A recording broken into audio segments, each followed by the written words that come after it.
Hello everyone, I am back with a funny story.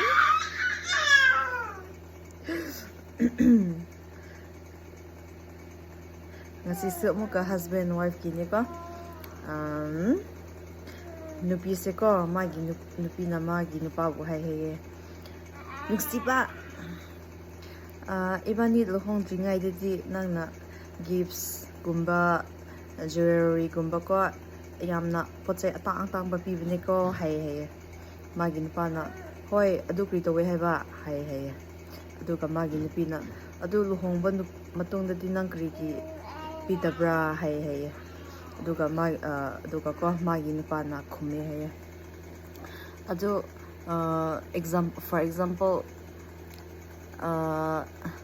fisherman ko nga pha dringai dadi worms pieba adu nga adu phaba loiba kanda worms piba ubra hai hai magi nupana